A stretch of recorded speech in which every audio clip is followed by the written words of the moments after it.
I was kicked out of my home after my sister blamed me for the divorce. Years later, I got a letter. My family cut me out of their lives and threw me out of the house when I was 22. I wasn't financially independent enough to rent my own place, and everything happened so suddenly that I had no time to prepare neither emotionally nor financially. The reason behind all this? My sister, Claire. Claire and I were never particularly close due to the significant age gap. She got married to her boyfriend Jake when she was 27, and they stayed together for 3 years. After that, their marriage fell apart because Claire accused Jake of cheating on her with one of my friends. After college, I was living with my parents to save some money before moving out. They were fine with it until Claire announced her divorce. One day, she came home in tears, claiming she had filed for divorce because her husband had been cheating on her for 6 months. Then she turned to me and said it was my fault because I had introduced him to my friend. The thing is, my friend, Emily, had been trying to gain weight in a healthy way, and since Jake was a certified nutritionist, he offered to help. Yes, I was the one who introduced them. And apparently, she was the woman Jake had allegedly cheated with. I was in complete shock because, while Emily and I weren't very close, I knew she was a good person who would never get involved with a married man. Besides, cheating just didn't seem like something Jake would do. He was absolutely crazy about Claire and always spoke about her with so much love. But my doubts didn't matter. My parents immediately took Claire's side without questioning anything. She had no proof, nothing to back up her claim. They didn't care. They blindly believed her. And while I understood that, at the end of the day, they would always choose their daughter over their son-in-law, I couldn't understand why they turned against me. One day, Claire stormed into the house, had a complete meltdown, and somehow convinced my parents to kick me out just because I'd introduced Emily to Jake. She accused me of ruining her marriage, and for some reason, my parents agreed. I was desperate, trying to reason with them, but they refused to listen. They told me that if I didn't leave willingly, they would throw me out by force. In a single day, I lost my family and my home. I had nowhere to go. I sat on the curb with my bags for an hour, crying, before I pulled myself together and went to a friend's place for the night. For the next few days, I kept trying to contact my parents, but they ignored me. Thankfully, my friend was kind enough to let me stay at his place until I found an apartment. Unfortunately, my parents had made up their minds I was guilty, and they held me responsible for Claire's divorce. Before throwing me out, they told me they were disgusted by what I had done. It made no sense after all. I wasn't the one Jake had supposedly slept with. They blocked my number so I couldn't call them, and when I tried to visit, my mother threatened to call the police if I didn't leave. That was the moment I finally realized they seriously blamed me for everything. Looking back, I don't know why I was surprised. Claire had always been the favorite child. My parents never planned to have a second kid, so I was always the afterthought. I never cared much about that while growing up, but I never expected it to lead to this. Now, I guess I should have seen it coming. But honestly, how could anyone predict something like this? I spent weeks trying to make sense of it all, but Claire and my parents had completely cut me off. I couldn't even talk to Jake. He had also blocked me for some reason. There was no way to reach him. Both Claire and Jake had moved out and gone back to their respective families. With no other options, I decided to contact the only person who might know the truth, Emily. As I said, we weren't that close, but I had no choice. I asked her to meet up and explained everything. I asked her directly if what Claire said was true. She denied it immediately, and I believed her. Emily told me that she had only met Jake a few times and only for nutrition advice. Nothing more. She had no idea why Claire would say such horrible things about her. She even told me that she had been in a serious relationship for years and was planning to get married. A few months later, damn, I even got proof. Emily's words made way more sense than anything Claire had said. I didn't have physical evidence, but deep down, I knew she had lied about the real reason for the divorce. But without proof, there was no way I could go back to my family. And at that time, I desperately wanted to. No matter what they did to me, I still missed them. But as time passed, I learned to live without them. I got my own place, threw myself into work both as a distraction and because, well, I had bills to pay. It was better than drowning in depression. Not like I had much of a choice. It hurt like hell, but I knew I had to move forward with or without them. Years went by, and my life improved. I moved out of my tiny apartment into a bigger place, and just last week, I got engaged to the woman I'd been dating for 2 years. That engagement post turned out to be a game changer. A few days after my fiancée Lisa shared our engagement photos online, I received an email that not only explained Claire's divorce, but also gave me all the answers I had been searching for. Lisa loved sharing our moments on social media, and her engagement post got a lot of attention. It even made its way onto her Facebook feed, which had a much wider audience. Among those who saw it, my ex-brother-in-law, Jake. Apparently, my fiancé, who's a doctor, had met him at a medical seminar years ago and had added him on Facebook. That's how he found me. The world is ridiculously small, and for the first time, I was actually glad about it. Jake reached out to me a few days after seeing the post. But instead of messaging me on social media, he chose to send an anonymous email.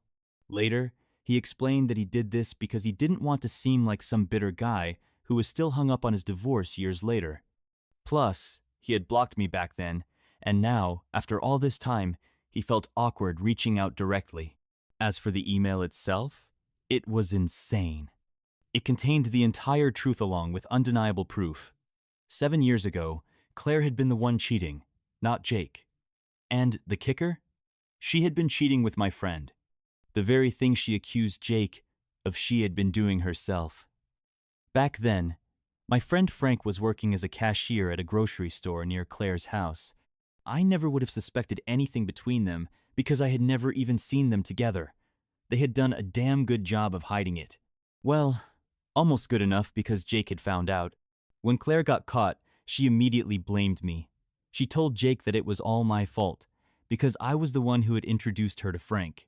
She even twisted the story further, claiming I had told her Frank needed her help because he was an aspiring singer, and she was already a skilled vocalist. She agreed to help him, and bam, somehow, they fell for each other before even realizing what was happening. And if that wasn't enough, she also told Jake that I knew about their affair all along, and had even helped them cover it up. Of course, it was all complete bullshit. I had no idea there was anything between her and Frank. Jake was furious when he found out. So furious that he blocked everyone in my family, including me.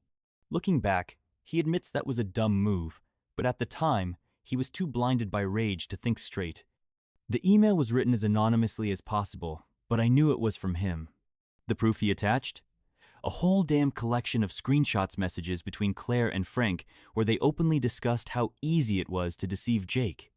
The messages were filled with love confessions and plans for their next secret meetup. Claire couldn't even deny it. She had even signed off in some of those messages using her middle name, which only a few people knew. It was undeniable. I finally had proof. Jake must have sent the email after seeing Lisa's friend list on Facebook. My gut told me this had to be connected to social media. So I went through Lisa's friends, found Jake, and finally reached out. A few days ago, we met in person. That's when he told me he had found out about my family's version of the story through Emily, who had randomly run into him a couple of years ago. Back then, I had told Emily to keep my side of the story quiet. I regretted that now. If I hadn't, maybe she would have told Jake the truth sooner. Maybe I could have cleared my name years ago. A few years ago, Emily ran into Jake and casually asked him about the divorce. They talked, and that's how he found out the version of events Claire had fed our family. He admitted that he had considered reaching out to me back then to set the record straight, but in the end, he didn't because he felt awkward about it. I swear, if Jake hadn't been so damn hesitant, my life would have been so much easier. But now, I needed his help. I wanted to completely destroy Claire, and I knew he'd be just as interested in that as I was.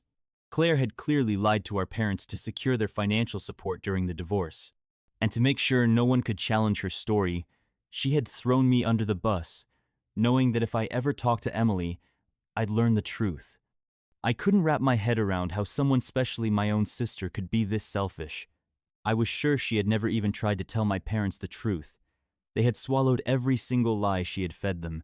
She knew that if our parents ever found out she was the cheater, she'd be screwed, and she just couldn't let that happen. Well, now the truth was out, and I was going to use it to ruin her life just like she had ruined mine. I wasn't sure if my family still lived in the same house since I hadn't seen them in 7 years. But after checking with an old neighbor, I found out that they hadn't moved. Even better, Claire was still living with them. That didn't surprise me at all. She had always been lazy as hell. And given the chance to live rent-free with our aging parents while making them do everything for her, of course she wasn't going to pass that up. So, 2 days ago, Jake and I showed up at their house unannounced. My mom opened the door. We didn't even give her time to process what was happening before we walked right in. My dad and Claire were in the living room. For a moment, the happy family was back together. But not for long. Their faces twisted the second they saw us. My dad immediately started yelling, threatening to call the cops if we didn't leave. I told him he could do whatever he wanted, but only after reading the documents we had brought. My parents looked confused, while Claire turned white and ran straight to her room.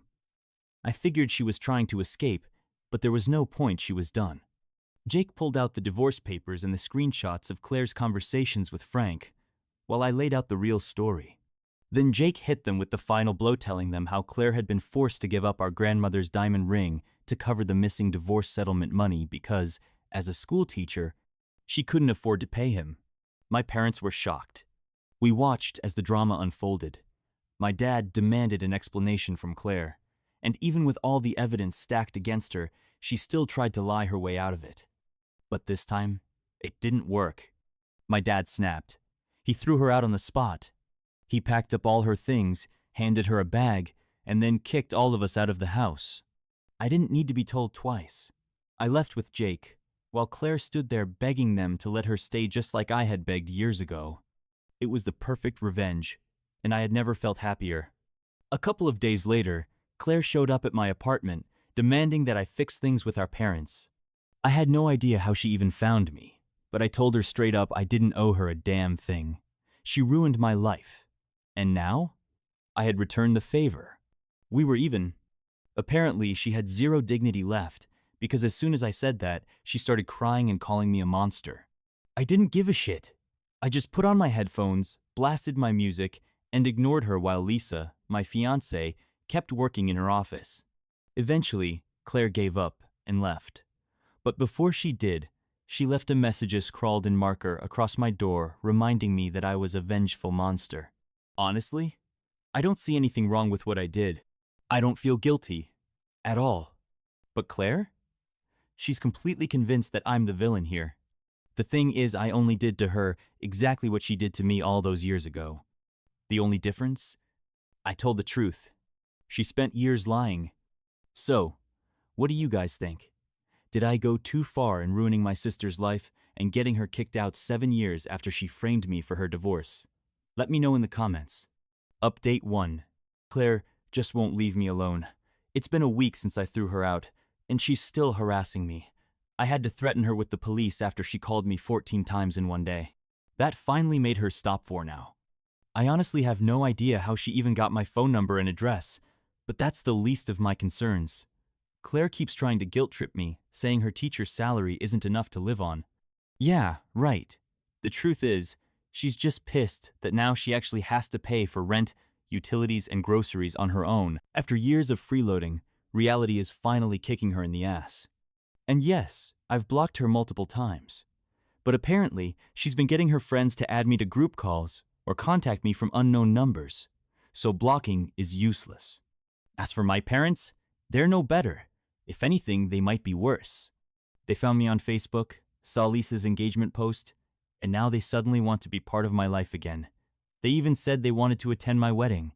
They haven't apologized, but for some reason, they expect me to just let them back in on one of the most important days of my life. I seriously don't understand where they get the audacity. Lisa and I had a good laugh reading their messages because it's just unbelievable that they actually think they're being serious. But honestly, this whole situation is just sad at this point. Update 3. I just got home from work, checked my socials, and surprise, another long message from my parents. Lisa and I sat down and read it together, and I swear this was the funniest thing I've ever read. At this point, my parents genuinely don't seem to understand that nothing they say or do affects me anymore. I just laugh at how pathetic they are. They still think we're a family, and proudly announced that they had taken Claire back in. Apparently, they decided that both their children deserved a second chance. as if I was ever the one who was in the wrong. And now, since they've forgiven Claire, they expect Lisa and me to come over for dinner so we can civilly resolve our differences before the wedding. Yeah, they actually think they're invited to my wedding. Lisa and I couldn't stop laughing at how delusional they are. So, I responded. I told them I had zero interest in anything they had to say. I had lived perfectly fine without them for the past 7 years, and I would continue to do so. They had already made it crystal clear that my life was better without them in it. And honestly, I'll always be grateful that they showed me the truth so suddenly. I don't need them. I don't want them. And I definitely don't need their so-called forgiveness. They can keep playing happy family with Claire just like they always have. After sending that, I finally blocked them. Because at this point, it's not even funny anymore. I'm done. I'm sure they'll still try to reach out at some point. But next time, they'll be dealing with my lawyer. And that's not up for discussion. Final thoughts? Claire 100% deserved it. My parents? Absolute garbage. Jake? A complete idiot for blocking me in the first place. Did I handle things perfectly? Maybe not. Could I have tried harder to fix it earlier? Probably. But honestly, I don't regret a thing. What do you guys think? Did I go too far? Let me know in the comments. Thanks for watching, everyone. Have a great day.